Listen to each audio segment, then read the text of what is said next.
What is going on, everyone? So, if you haven't heard, Tristan, Andrew Tate went live with Piers Morgan. They did two parts of the interview, and then Tristan Tate did an interview with Piers Morgan. I reacted to Andrew Tate's interview, so let's react to Tristan Tate Piers Morgan interview.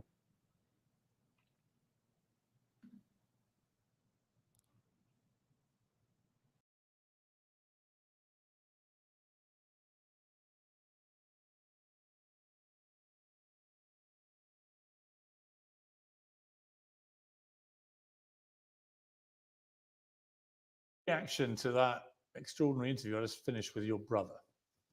I think that was one of the best interviews ever conducted with Andrew. I don't know how hard you're going to go on me, so perhaps I'm making a mistake saying this. I like how you challenge your guests. I like how you seem to have a very impartial opinion on people. You don't judge things one way or another before you go into the interviews. And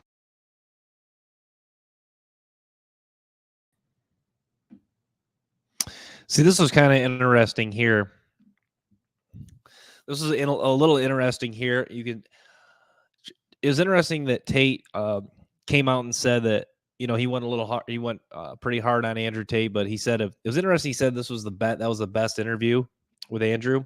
I don't know if he was doing that. I don't think he's necessarily kissing ass, but that's kind of shocking because I thought nothing was going to top the Tucker Carlson interview. In my opinion, that's the best one, but Tristan Tate saying, I think he's a guy that's not a bullshitter. So if he says that, I think that's interesting. But yeah, understood that. Yeah, Tristan Tate watched it. He went tougher on Andrew. Just wanted to get, he just really, I think Piers Morgan, maybe the guy is a little bit of a tool bag, but I think he really just kind of wants to get to, I think with his people he interviews, he really wants to get to the bottom of them and really kind of understand them, see what they kind of really try to understand what they're thinking. I think that's what he's going for here. Which, yeah, I think that was interesting that Tristan said that Andrew Tate's interview with Piers Morgan was his best one, and it's sounds like he's cool that he really that really challenges his guests. I guess that is a respectable thing about Piers Morgan. He's not just there to be someone's friend. He's there to get a good interview, challenge them, and potentially have some uncomfortable disagreement, have some uncomfortable conversation.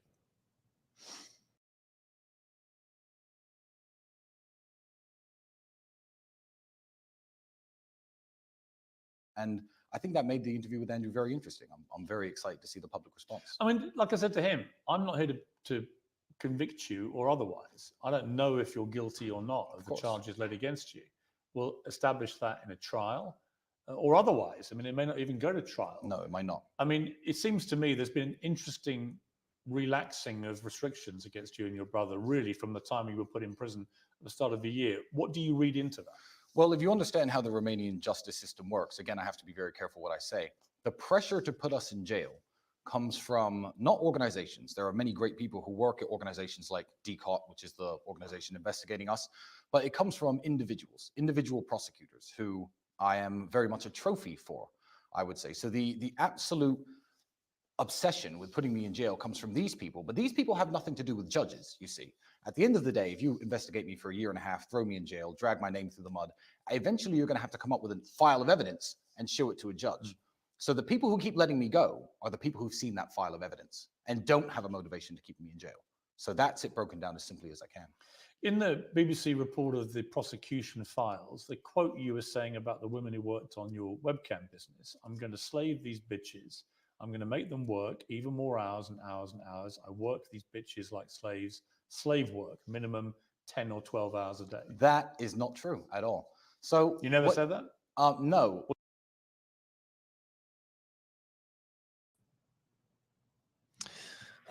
See, once again, here's the problem with Piers Morgan and a lot of people that have issues with Andrew and Tristan Tate. They take one thing they said years ago, they don't take into account any, sarcasm or, because people make exaggerated statements to people all the time. Hey, I'm going to kill you, or hey, I'm going to beat your ass, or hey, I'm going to get your girl. And, people make statements like that all the time. It's just like Tristan Tate and Andrew Tate said, why for them? How come for other people who, say it more nicely? How come for them they get more of a free pass for it, but when they say stuff like that, how come people come at them?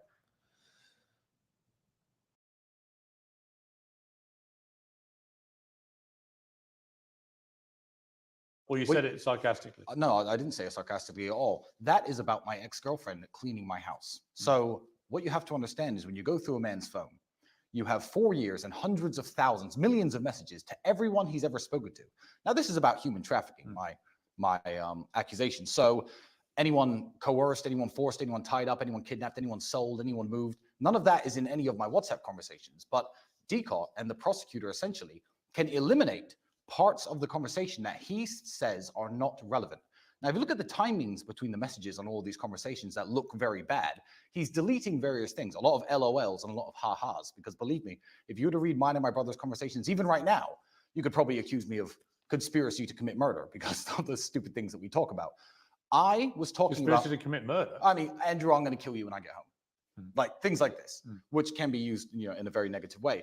But you accept you've used language about women. Loads. I've used worse language. But how do you feel about that? Now it's all been laid bare. Well, it's very unfortunate that I think this conversation is 3 years old. I think our house was messy after a party, and I was saying, "Oh yeah, she's my slave. Don't worry, I'll get her working." Do you regret using language like that? No, I don't, because really, well, last week my daughter's mother sent me a photo of her drawing on the wall with crayons. And I said, ha, ha, ha, I'm going to kill her when I get home. Now, you could delete the ha, ha, ha because you feel that's irrelevant because you're the prosecutor.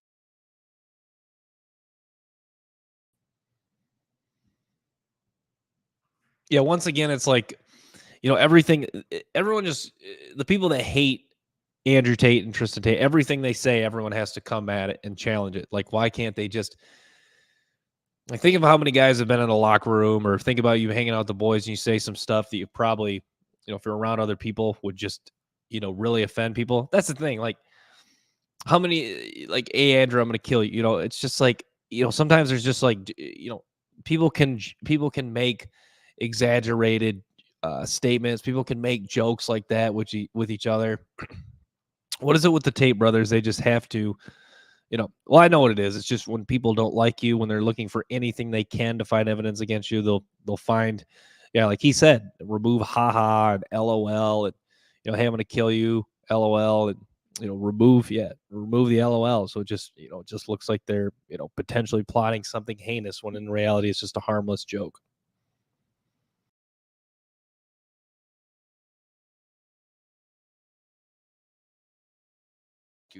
And you can arrest me and all my friends and throw me in jail for conspiracy to commit the murder of children. You could do that if you wish. That's not the way I meant it. No, but I'd ask a different question. Yes. I would say, when your daughter grows up, yes, how would you like it if another man spoke about your daughter by saying, I'm going to slave the bitch, I'm going to make her work even more hours and hours, I work this bitch like a slave? If someone said that and you saw it actually in a message they sent about your daughter, how would you feel? Well, that's not the best message to have sent. And, there's lots of... So you regret it? I regret that. You either regret it or you don't. No, I don't. I regret that it became public because, the way men speak to each other, if I were to go through all of your WhatsApp messages, I don't know what I'd find. And I also you wouldn't mind if a man spoke that way about your daughter when she's older, you wouldn't mind? Or you would mind? Of course I would mind, but it depends on the context of the relationship. Do you think it's disrespectful? The girl I was talking about cleaning my house at the time, I'm no longer with her. And also, this conversation is not about anyone who's listed as a victim in the file, which is a very important distinction to make. The girl I was talking about, I was very in love with at the time. I had a very great relationship with at the time. If you say...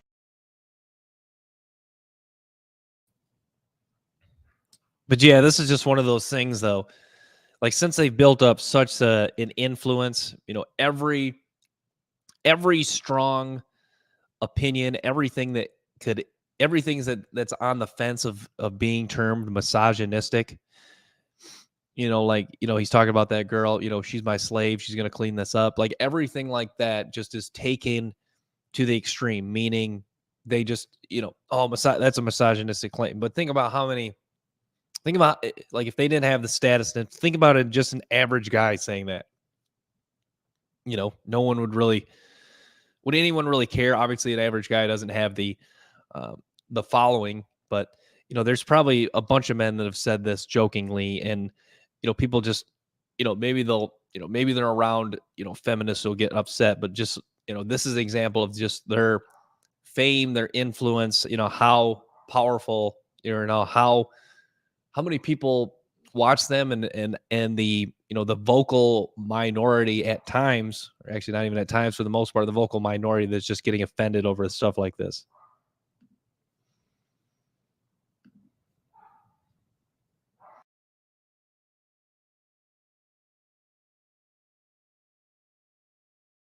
Say to your girlfriend, "Oh, come here, I'm gonna spank you." That's not, if you're her coworker or you're a man who's stalking her, it's a very different context to if you're her boyfriend. The problem is that in the context of what you've been accused Yes, of, the prosecutor can make it look bad. this looks damning. Of course, but what he doesn't do is he doesn't show the whole conversations to any judge. That is a carefully manipulated and edited and actually constructed conversation, as all of the conversations are. This whole lover boy thing, right? The suggestion is that you and Andrew, basically, you're two good-looking, fast-talking, smart guys, right? And you've have plenty of money and you've enjoyed yourselves, fine. Yes. And that you've managed to, deliberately or otherwise, but the suggestion is deliberately, persuade a lot of women to fall in love with you very quickly, and then you use that relationship and how they feel about you to then guide them towards making money from webcams. Well, that's interesting. Of the 7 women that you've listed, none of which we can name, do you know how many of them ever worked at my old webcamming business I had many years ago? Of the 7 victims listed, how many of them were in any way related to any of the activities I did when I ran a webcam studio? The answer, Piers, you'd be surprised to know, is 0. People on the internet, I call them Twitter detectives, not the police, not DCON, not even this over-ambitious prosecutor, because there are webcam studios all over the city, has tried to make any criminal complaint about that small business that me and Andrew, as he said, dipped our toe in. I was mainly running it, to be fair, all those years ago. None of these people who are alleged victims today have anything to do with the webcam studio. But if you watch clips on Twitter, when we speak as a 24-year-old vulgarly, "Oh yeah, I'm pimping because I'm in the club with a bunch of girls." When we speak that way, it's easy to say, "Oh, look, he's admitted, he's confessed to his crimes." The old webcam studio and the current investigation have 0 strings in between them. So the question in and of itself doesn't make sense, if you understand that. You could face further time in jail if you're convicted Yes. of these offenses, a long time in jail. You were in jail earlier this year. What was that experience like for you? Jail was, when you're going through something really difficult and it's almost unbearable, whether it be a difficult gym session or, a major setback, and you come out after it's finished. And the moment it ends, you're like, yeah, I'm glad that happened. Jail was hell every single day. But the moment we got that phone call saying a judge who's now seen the evidence that they've allegedly raised against you has decided to release you, I was very happy for the experience. I'm very happy I spent 3 months living in those conditions. What did you find out about yourself?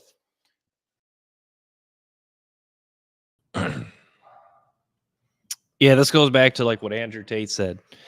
Sometimes the best things that made you a man were the worst things that happened to you. I think that's what Tristan Tate's getting at in jail. Why he talks about why he's thankful for the experience in jail, because it really toughened him up, or not that he really needed toughen up, but just like, you get to a point, training and boxing all those years. I know they still work hard, but you get to a point where not that life becomes too comfortable, because they're still working hard. They still have to have the discipline to, do all the stuff they're doing with the war room and the business. But life gets a little, a little more comfortable. And, like Andrew Tate said, I think this was God's way of really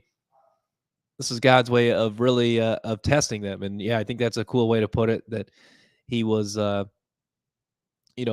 happy to get out, but thankful the experience that, it toughened him up. Like Andrew said, he had nightmares after jail, but, not being able to sleep was a good thing. He was able to train endlessly, get more work done. So, maybe in a way there was, I don't want to say a blessing in disguise, but, maybe this was a really good thing for both of them. But yeah, that'll be interesting. That'll be really tough for them mentally. I guess it sounds like they're facing, what they said, the maximum sentence could be could face like 3 to 8 years. That hearing that they're going to have to spend years in there, that's just really tough, but we'll see. It could be no time. So we'll see.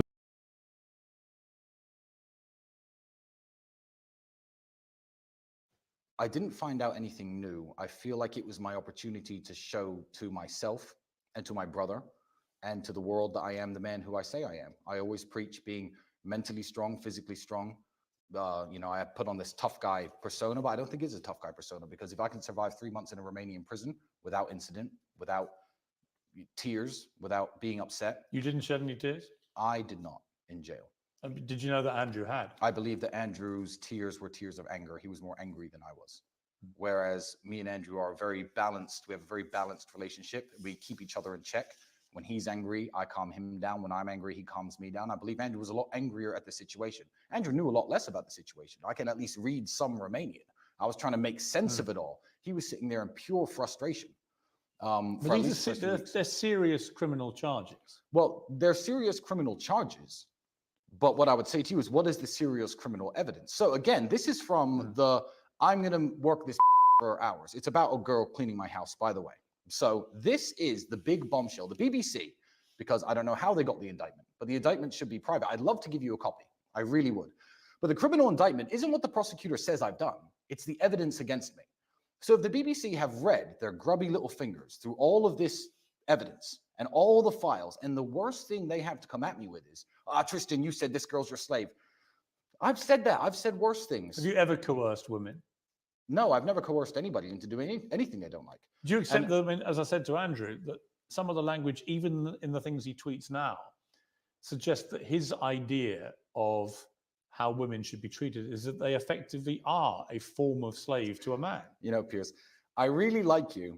And I sometimes feel you fall for Andrew's little traps. And it's really wonderful to watch, because it's not the things he says.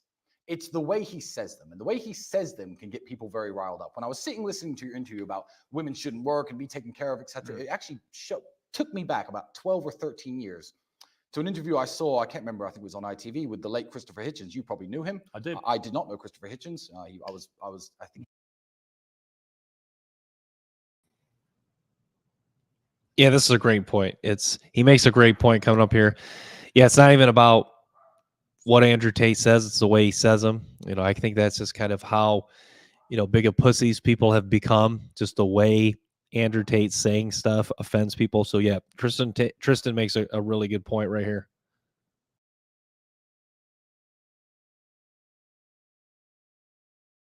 He died way before I became relevant, but he was sitting there with this female journalist, and he's saying, his exact words were, "Oh, I don't want Mrs. Hitchens to be coarsened in the labor market. Why would I want my women coarsened in the labor market? No, if she's with me, she can work if she wants, but she doesn't have to." Now, he was not labeled the world's biggest misogynist. He was actually hailed as an intellectual this time. I read all of his books. I used to be a big fan of his. But he said exactly the same thing Andrew said. Exactly the same thing, with different intonations and different tones. And you probably knew him. You didn't attack him back then for saying that, did you? But Andrew, well, I'm not here to judge. He can get people riled up. Christopher Hitchens is no longer with us, sadly. He was a brilliant man in many ways. I disagree with him about many things, but he's not why I'm here, obviously. Yeah, of course. It just seems to me that the rhetoric, particularly by Andrew, but also some of the stuff they found with you, the way that you talk about women may be part of the problem you found yourselves in here.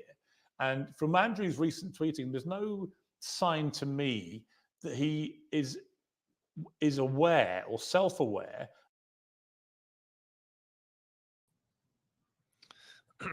Yeah, I think so. The stuff with women's interesting when you look at Andrew and Tristan Tate, because the talking about women, you could argue, is really what got them the attention of so many people. But at the same time, it also created a lot of enemies too. You look at the woke media, the rise of feminists, the amount of simps, butthurt soy boys. If you look at all those things, a guy who is a masculine man preaching self-improvement, a guy saying stuff in challenge about women, he leads, a guy that's, kind of led his strong opinions.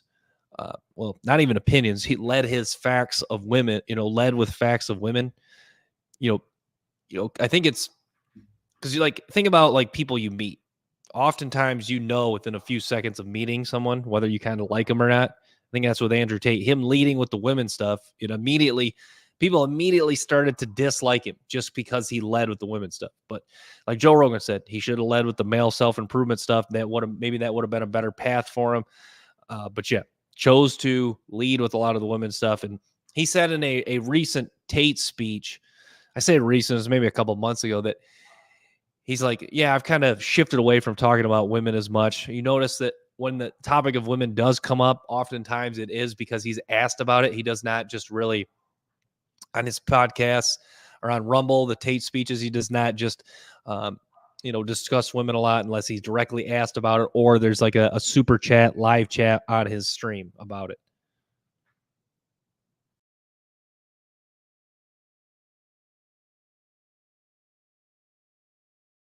Of quite how some of this stuff comes over. I understand. And that maybe that has been part of the problem here with you guys. Well, again, when you look at Andrew Tate and Tristan Tate and you try to label them misogynists, you gender the argument.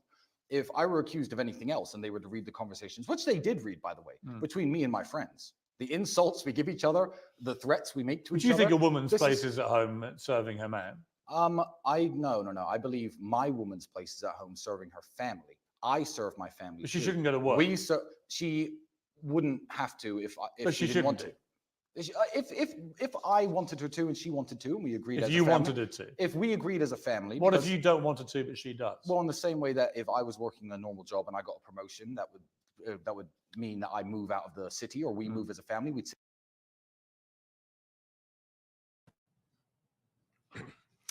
Yeah, I think Tristan Tate doesn't get as many claims of misogyny, I guess, as Andrew. He doesn't make, he's not really made as many bold claims.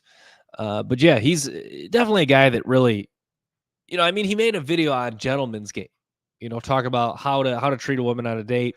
If you listen to most of the podcasts with Tristan and Andrew Tate, they've all talked about how they've all discussed about the right ways, to treat a woman. They spoil women, buy them expensive stuff. So they understand, what obviously, I assume, since they're smart enough, they understand, the right way to treat a woman. But they do. Well, the woman that's very, that's all in for them, very feminine, submissive. They treat her well. They spoil her well. They talk about girls that were doing the webcam, how well they treated them. So, yeah.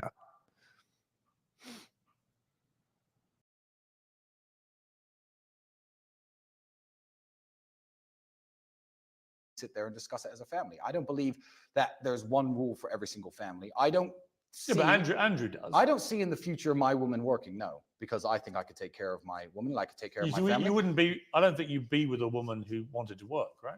I've been with women who worked. And how did that go?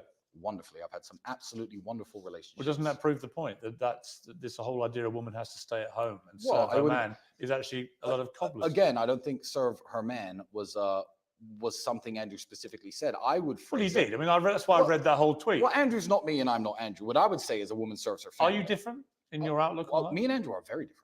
Me and Andrew are very different people. Rolling Stone, in a profile, said this. Rolling Stone. Their relationship dynamic is very odd. It's like Tristan is held captive by Andrew and believes or follows everything Andrew says or does. I don't believe or follow a lot of things that Andrew says or does. I get asked every single day to counter. E.J. Dickinson is this woman's name. I can tell you some horrible stories about the people who she's harassed and bothered, this Rolling Stone woman.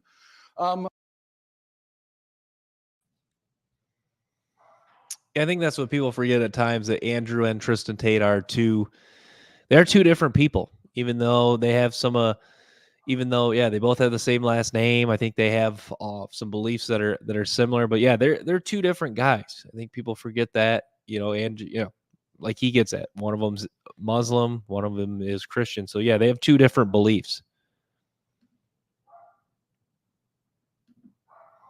The things Andrew says and does, I mean, I get asked. What don't you like about his views? Well, the major one, when people say, "Oh, Tristan, now that you've converted to Islam," I'm like, "I haven't converted to Islam. Who says I converted to Islam? No, I'm an Orthodox Christian. I have not converted to Islam." What do you think of his conversion? I think that it's not my place to even comment on it. Now, some of the greatest religious discussions I've had have been with Andrew since his reversion, since him reading the Quran, most of it of which he covered in prison. And we sit there and discuss these various ideas, but I believe that individual religious conviction is exactly that. It's individual. And I don't believe, whether I'm his brother, whether I'm his son, mother, uncle, I have no place to tell him what his religious conviction should be, just as he has no business to tell me mine. So I'm happy for him because he's become a happier and better person. Are you rivals? Yes. Oh, absolutely. But in the best and most healthy way. I can't watch him train in the gym for an hour in the morning and then not train for an hour myself. I can't sit there drinking and relaxing and partying while he's on his laptop working. Do you ever fight? No, never. We never argued. You never physically fight? Oh, we used to physically fight all the time. We're both professional athletes, so we used to beat each other up in the ring for sparring. Who would win? Oh, Andrew would win. I was good. I was the European champion at my peak, but Andrew was built for Andrews. I mean, see my broken nose? It leans this way. First time it was broken was by him, and it got weaker after that, and I had it broken twice subsequently in kickboxing matches. But yeah, we are rivals in the way that we inspire each other to work better and to be better, but not rivals in any way that his success would upset me or my success would upset him. When you were in jail together, Yes, so for a period of that 3 months, you were actually in the same cell. I think. indeed, for about half of it. What did you talk about when it's just you and him, and you're thinking we may never get out of it? Lots of things.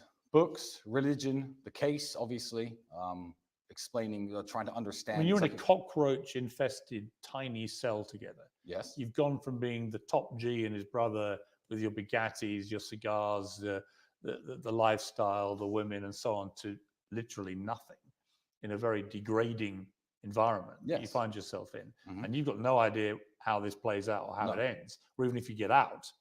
I mean, that's a big moment. Yeah, I guess it is a big moment, but I always knew that we were going to be okay. You know, even when I was separate from him, I wasn't worried that he was banging his head against the wall or self-harming or doing anything stupid. Again, he wasn't worried about me. We obviously weren't worried that the other brother, and I know you can't share in this conviction, I know he's not a criminal. I know he has no skeletons in his closet and no criminal past. He knows exactly the same about me. So we were very relaxed. I guess in jail, I was more relaxed than I am now, because in prison, I assumed that the prosecutor, whose job by the Romanian constitution, by the way, he's not a district attorney like in the United States, where he is told he has to argue that you're guilty and that's it. The prosecutor's job actually here is to discern the truth of the situation. So I was sitting in jail relatively relaxing. Well, this is going to end any day now. I mean, human trafficking, this is stupid. It's not going to happen. Like, we're not going to sentence me to jail for this. It was only when I got out that I learned the true motivations behind this that made me actually more worried than I was in jail. So in jail, I was relatively relaxed.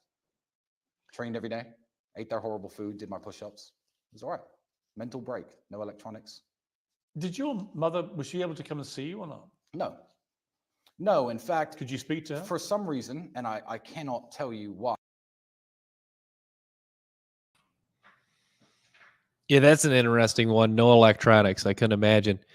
You know, it's kind of like I was at, I remember being at football camp in high school for a week, and I remember being without electronics. I remember just going home and looking at a screen was weird. And it was weird to look at a screen. I couldn't imagine, all those months without your phone. It's like Andrew Tate said, all those months without his phone really amplified a lot of the thoughts he had in prison, which is interesting because, yeah, you have negative thoughts or you have these thoughts that are haunting you or, protruding in your head. You go to prison and they're just there repeatedly. I think that, that could probably drive you insane. I think with Andrew Tate, I think he said that it did really bother him.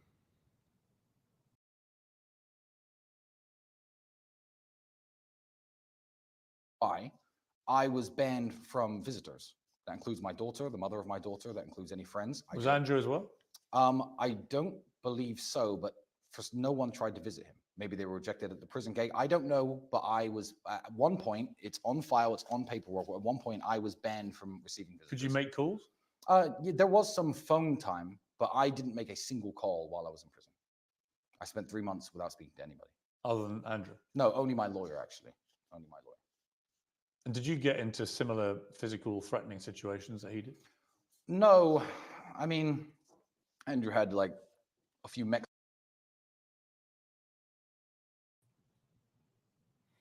Yeah, it's interesting. Andrew Tate talked about how Tristan in prison was just so relaxed. And yeah, like Tristan Tate just claimed for himself he did not make a single phone call in jail, and talked about how Tristan Tate used kind of jail as a relaxation, get away from girls, and spent a lot of time sleeping. So yeah, it's interesting, and yeah, he backed up that claim by saying it himself.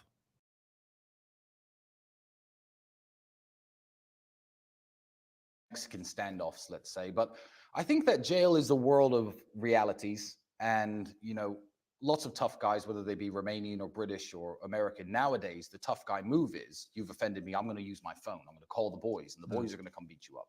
I think that is the standard operating procedure in lots of the world. I mean, as Andrew said, I come from a council estate. I understand this very well. When you walk into a prison cell, that's not the reality. The reality is, if I start a fight with this guy, it may be 10 to 15 minutes before anyone shows up. And I'm a 6'4", 17.5 stone former kickboxer. Everyone knows me. Everyone knows I'm a professional athlete. So I actually didn't have any problems at all. I would say that everyone was very kind and very respectful to me. Not just because they were intimidated by me. No, absolutely not. Because there were some guys in there who I should have been intimidated by. But I give respect, and I think I receive it back. And I did okay in that environment. People often say, and it's certainly true from people I've interviewed over the years, that you're a product of your environment, particularly of your parents. Yes. In a November 2011 Facebook post, your father, Emery, wrote that the eternal problem of the alpha male was protecting his flock of women. He said, "The times I struck a woman, brackets, in passion, I never left a mark, no trace, hyper control, super control of a human animal. They love me still." I've never heard that before in my life. I'm smiling, man, because I can imagine his voice saying it. You can. I can imagine his voice saying it. The only times I've struck a woman, in brackets, in passion. Have you ever struck a woman in passion, Piers? No. You haven't? No. Not a little spank? Well, not once. Let's keep this above board. But I want to, Piers, but I'm saying, like, I understand how you're trying to phrase this. No, I don't and understand. Again, my father's dead and can't No, defend himself.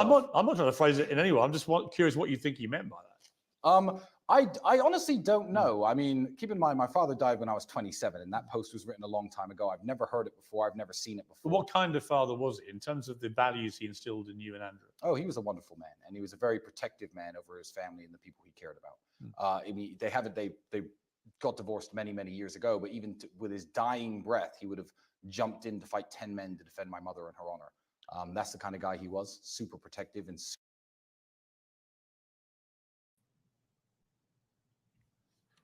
Yeah, I always love these stories of Tristan Tate talking about his dad. Sounds like he was a respectable dude, kind of a gambler, kind of live life on the wild side. But yeah, sounds like a guy that really just instilled a lot of discipline, a lot of good things to him and Andrew. So yeah, always really like the stories about his dad.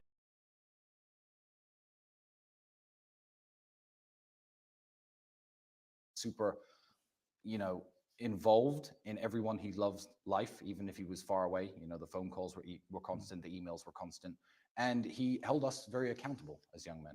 Andrew tweeted last year, "My dad was a chess genius, CIA operative. My mother was a dinner lady. They had nothing in common.